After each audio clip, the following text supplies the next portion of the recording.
Však máme dar troška miešať tými kartami tým, že niekto hádže tie čísla a vie nejakým spôsobom povedať, že v zásade tie obchodné reťazce mali nižšie zisky a treba ich nejakým spôsobom polutovať, čo nie je samozrejme pravda. Úplne jednoduché základné dáta, však si zoberme, bola 30% inflácia a teraz je 9%. Máte pocit, že sa to odzrkadlilo v tých nižších cenách? No ja nemám pocit, že sa to odzrkadlilo v tých cenách. Samozrejme, tie reťazce, tie zisky majú. No, všetci sa zhodneme, že tie ceny elektrickej energie alebo plynu veľmi vstupujú. Je to veľmi veľký náklad pre, poviem, že potravinárov. Ale my si uvedomme to, že obchodné reťazce, poviem, keď v priemere majú asi 40%, alebo možno menej slovenských potravín v obchodných reťazcoch. Je tam taký nepomer dosť veľký, lebo napríklad jeden zo zahraničných má 29% a nejaký slovenský má 71% slovenských. Čiže nemôžeme úplne povedať, že keby sme nastavili aj modernizáciu, nastavili tých potravinárov, tak proste stále je to len určitá časť, hej, lebo zvyšok dovážajú zo zahraničia obchodné reťazce. Ale tu chcem povedať, že myslím si, že samozrejme je tam nepredvídateľnosť. Nevieme, čo bude z hľadiska plynu, elektrickej energie. Ja môžem za ministerstvo pôdohospodárstva povedať, že chystáme, pripravujeme, pevne verím, že spustíme výzvu v rámci PRVčka, kde budeme chcieť financovať cez spoločnú poľnohospodársku politiku fotovoltaiky na strechy pre potravinárov aj pre poľnohospodárov a tým by sme im vedeli nejakým spôsobom pomôcť, aby si sami vyrábali elektrickú energiu a tým pádom sa aj znížia náklady. Jednoduché dáta, ktoré som z Eurostatu sťahoval dnes. Potraviny v Česku sú lacnejšie o 4,2%, v Maďarsku o 10,6% a v Poľsku o 28,6%. To je realita. Dva týždne dozadu vláda Slovenskej republiky schválila na základe zákona o cenách analýzu a nastavenie procesov z hľadiska analýzy vysokých cien v obchodných reťazcoch. Do 10. decembra má termín ministerstvo financií, aby vyhodilo nejaký výstup z hľadiska analýzy.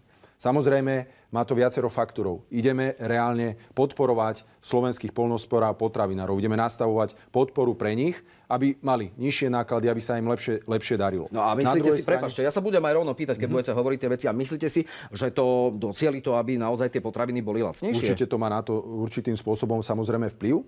Samozrejme, jednak nastavenie spoločnej poľnohospodárskej politiky.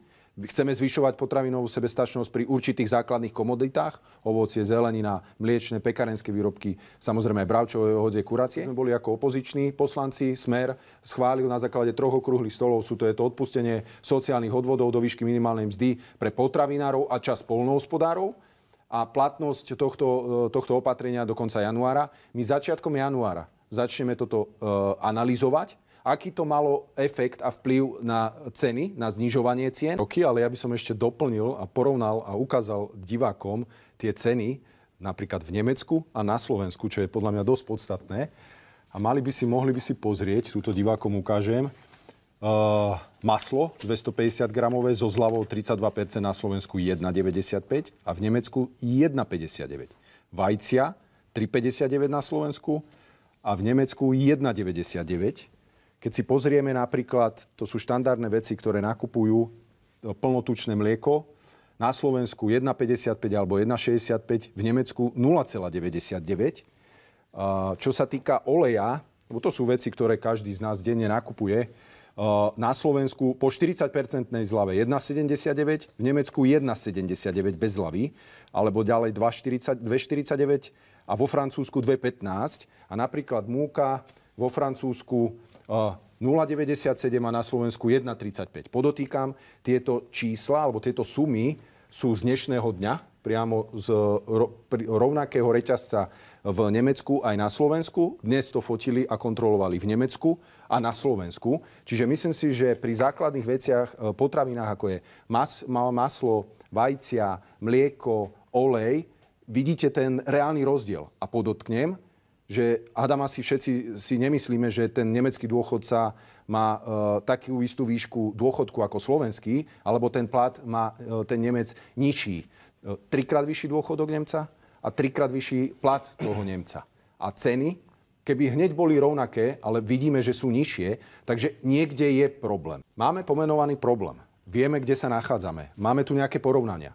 A ja si myslím, že každý za tým okrúhlym stolom, keď si sadneme, musí priložiť ruku k dielu a musí niečo spraviť preto, aby na tej svojej strane spravil určitý krok, aby nejakým spôsobom tiež apeloval a vytvoril opatrenia, ako znížiť. To je to znižovanie marží z vášho citátu? To nehovorím znižovanie marží, ale to je apel aj na obchodné reťazce.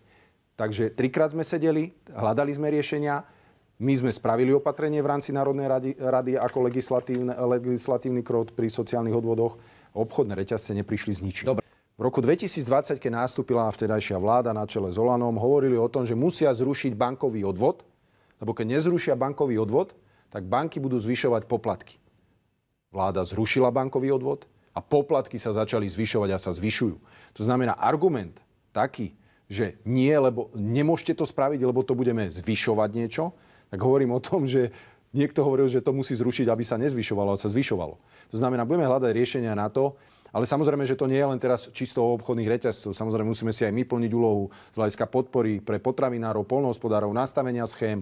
Hovoril som tu o tej fotovoltaike a ďalšie kroky, ktoré pomôžu. Ja osobne, keby bolo... Ale to sú dlhodobé kroky. Samozrejme. Ale ľudia žijú tu a teraz. Keď to tak neviete takto spraviť. Keď fakt akože tu myslím si, že sa zhodneme, že ten sektor pôdohospodárstva bohužiaľ za tých 30 rokov sa určitým spôsobom nesmeroval tam, kde by sme ho asi všetci chceli. A samozrejme, mojou snahou ako ministra, aj vlády celej, je spraviť všetko preto, aby konečne sa to pôdohospodárstvo naštartovalo na Slovensku. A povedzme si, že hneď keby sme tým potravinárom, poľnohospodárom dali, i tak máme 40% alebo koľko v priemere tých slovenských potravín. Ja chcem aj apelovať na všetkých divákov, nech podporia, nech sledujú, nech prídu do toho obchodného reťazca, nech sa snažia kúpiť kvalitné slovenské potraviny. Ja to tak robím a myslím si, že sú aj za dostupné ceny a hlavne sú kvalitné.